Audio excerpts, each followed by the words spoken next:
ఓం హ్రీం శ్రీం భం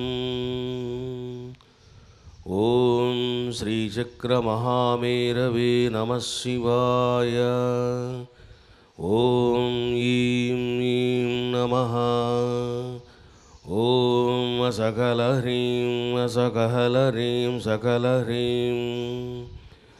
ఓం శ్రీచక్రత్రిపురాయ నమః.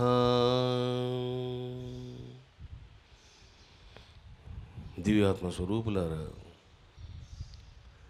శ్రీచక్రములో కొలువై ఉన్నటువంటి నవ ఆవరణములలో స్థితిని కలిగి ఉన్నటువంటి దేవతల యొక్క నిగూఢ తత్వాన్ని గురించి మీరు శ్రవణం చేస్తున్నారు. ఇప్పటిదాకా మొదటి ఆవరణలోని దేవతల గురించి చక్కగా శ్రవణం చేశారు. ఈరోజు రెండవ ఆవరణం సర్వాశ పరిపూరక చక్రంలోని దేవతల యొక్క మార్మిక జ్ఞానం ఏమిటిదో శ్రవణం చేయబోతూ ఉన్నారు. శ్రీచక్రము ఎలాంటిది అంటే ఒక మహా సాగరము లాంటిది. ఒక నదిలో మునిగి దాని పొడవు ఎంత, లోతు ఎంత కొంతవరకు చెప్పవచ్చు, కానీ సముద్రం యొక్క కొలతలను నువ్వు ఎలా చెబుతావు? చెప్పలేవు. శ్రీచక్ర తత్వం కూడా అట్లాంటిది. నిగూఢమైనటువంటి మార్మిక జ్ఞానం పొందుపరచబడి ఉన్నది శ్రీచక్రములోన.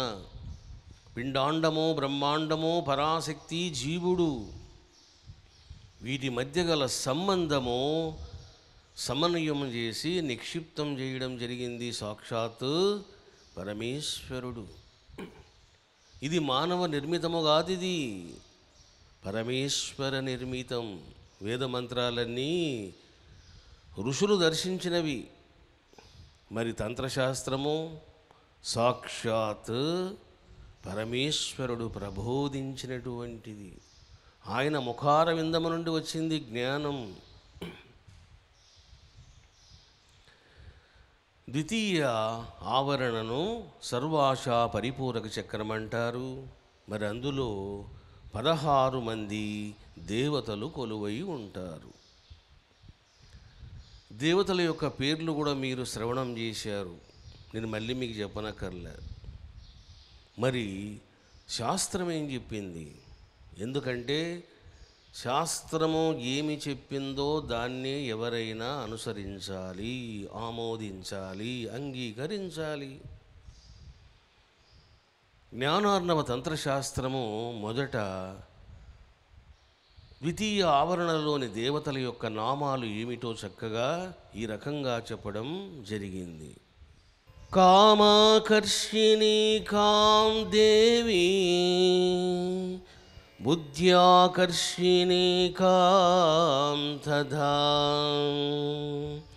అహంకారాకర్షిణీం చ శబ్దాకర్షణ రూపిణీ. మొదటి శ్లోకములో కామాకర్షిణి చెప్పాను మీకు, బుద్ధ్యాకర్షిణి, అహంకారాకర్షిణి, శబ్దాకర్షిణి, ఈ 4 పేర్లు వచ్చినాయి. ఇక రెండవ శ్లోకములో నెక్స్ట్ దేవతల గురించి చెబుతూ ఉన్నారు. స్పర్శాకర్షిణి రూపాం చ, రూపాకర్షిణి రూపిణి,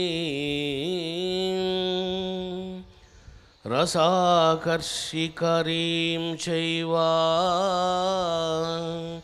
గంధాకర్షణకారిణి. మొదటి శ్లోకములో 4 దేవతలు వచ్చారు. స్పర్శాకర్షిణి 5వ దేవత, రూపాకర్షిణి 6వ దేవత, రసాకర్షిణి 7వ దేవత, గంధాకర్షిణి 8వ దేవత. 2 శ్లోకాలలో 8 మంది దేవతలు వచ్చారు.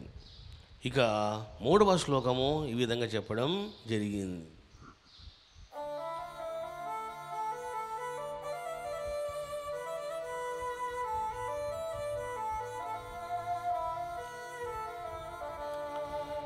చిత్తాకర్షిణీ కాం తద్వా ధైర్యాకర్షిణీ కాం ప్రియే నామాకర్షిణీ కాం చైవ వీణాకర్షిణీ కాం తథా.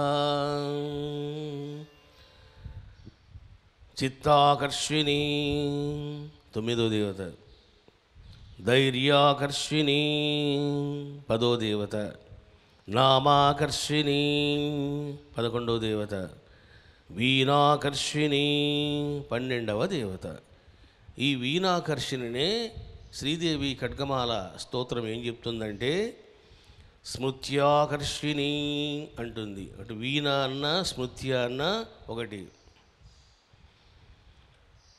ఇక 4వ శ్లోకములో ఇక్కడ దాకా 12 మంది అయినారు, ఇంకా 4 ఉన్నారు. అమృతాకర్షిణీం చైవ బీజాకర్షిణీ కాం ప్రియే శరీరాకర్షిణీం చైవ ఆత్మాకర్షణ రూపిణీ. అమృతాకర్షిణి 13వ దేవత, బీజాకర్షిణి 14వ దేవత, శరీరాకర్షిణి 15వ దేవత, ఆత్మాకర్షిణి 16వ దేవత. అంటే సర్వాశా పరిపూరక చక్రములోన ద్వితీయ ఆవరణములోన కొలువై ఉన్నటువంటి దేవతల యొక్క దివ్య శుభనామాలు ఏమిటో చెప్పి ఆ తర్వాత చివరి శ్లోకములో మరి ఎట్లా ఆరాధించాలి నువ్వు చూసారా, direction, how you have to worship అనేది 5వ శ్లోకంలో చెప్పడం ఈ విధంగా జరిగింది. పశ్చిమాది విలోమేనా షోడశారే స్వరాన్వితాః ఏతానిత్యాః కలాం పూజ్యాం స్రవతు పీయూషమండలాః. పశ్చిమాది విలోమేన, బ్యూటిఫుల్. చూడండి ఆ భాష చూడండి, ఎక్కడి నుంచి స్టార్ట్ చేయాలి నువ్వు? పశ్చిమాది, పశ్చిమములో స్టార్ట్ చేయాలి. విలోమేన అంటే యాంటీ క్లాక్ వైజ్ డైరెక్షన్, అనులోమము విలోమం.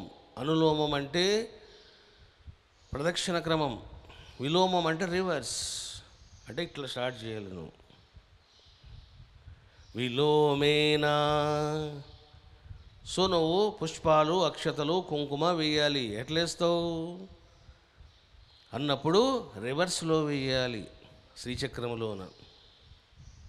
కామాకర్షిణ్యై నమః, బుద్ధ్యాకర్షిణ్యై నమః, చిత్తాకర్షిణ్యై, ఇట్లా రివర్స్లో వస్తావు నువ్వు. షోడశారే స్వరాన్వితాః. స్వరాన్వితాః అంటే ఏంటి తెలుసునా బాబు? వీళ్ళంతా కూడా నాద కాంతి దేవతలు.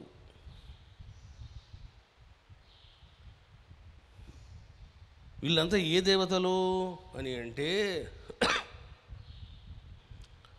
అమ్మవారి యొక్క 16 కాంతి కళలు ఇవి, కాంతి కళలు.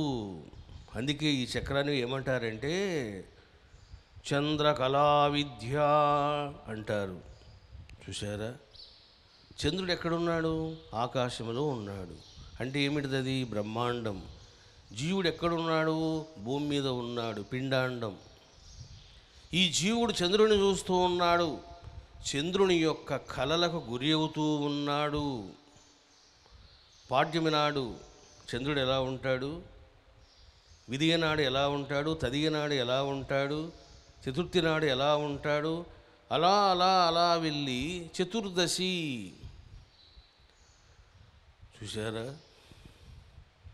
అంటే చంద్రుని యొక్క కాంతి కళలు పెరుగుతూ పోతున్నాయి, తగ్గుతూ వస్తున్నాయి. అది పెరుగుతూ పోతే పౌర్ణమి అంటారు, తగ్గుతూ వస్తే అమావాస్య అంటారు. అందుకే మీకు నేను స్తోత్రములో అమావాస్యాచ పౌర్ణమి, అమ్మా నువ్వే అమావాస్యవు, నువ్వే పౌర్ణమివి,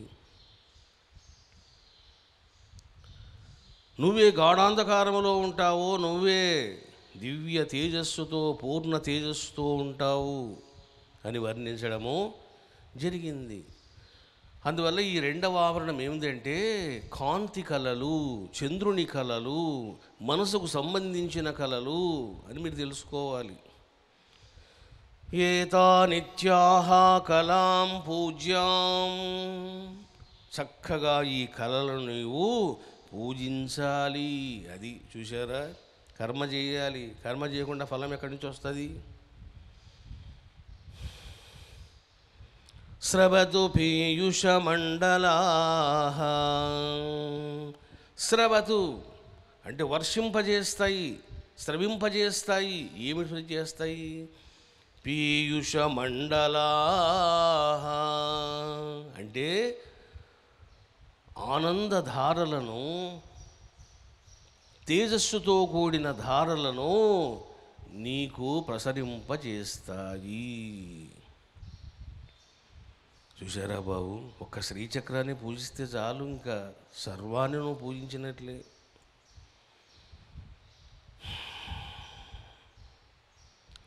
ఈ రకంగా మీరు అర్థం చేసుకున్నారు. శాస్త్రము చెప్పినటువంటి శుభనామాలు విన్నారు, ఏ విధంగా ఆరాధించాలో కూడా తెలుసుకున్నారు. చూడండి, ఉత్తరాదిన తంత్రశాస్త్రము చాలా ప్రకాశిస్తూ ఉంటుంది. మీకు నేను అనుభవంతో చెప్తున్నా.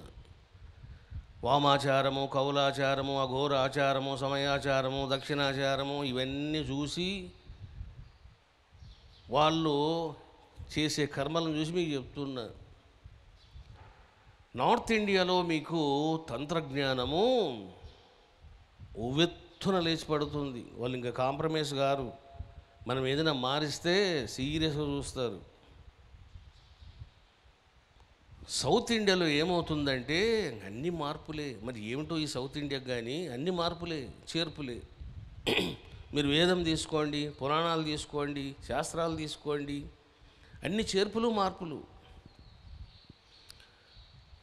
తంత్రశాస్త్రములో కూడా ఈ దుస్థితి కలిగింది.